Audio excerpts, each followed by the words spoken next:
وأطفئوا المصابيح السرج، فإن الفويسق ربما جرت الفتيلة فأحرقت أهل البيت. هذا نوع من أنواع ما يلحق بسبب وجود المصابيح.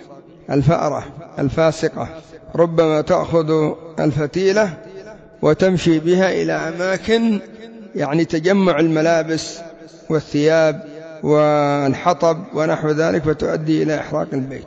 فاسقة. لذلك أمر النبي صلى الله عليه وسلم بقتل الفواسق. وهكذا مثلها الوزغة فاسقة، شدة بغضها للإنسان ربما تنفخ، ونفختها لا تقدم ولا تؤخر، ولكن لسوء قلبها تنفخ. وما أشبه أهل البدع بالوزغ، إذا وقع على أهل السنة ضيقة ومحنة وإذا بهم ينفخون. النار مشتعلة بغيرهم، لكن لشدة غيظهم ولشدة حنقهم ولفساد قلوبهم يأبى أحدهم إلا أن يشارك في الزور والفجور. فكم لحق ابن تيمية رحمه الله من وشايتهم، وكم لحق الإمام أحمد رحمه الله من وشايتهم، وكم لحق كثير من العلماء من المتقدمين والمتأخرين بسبب وشايتهم.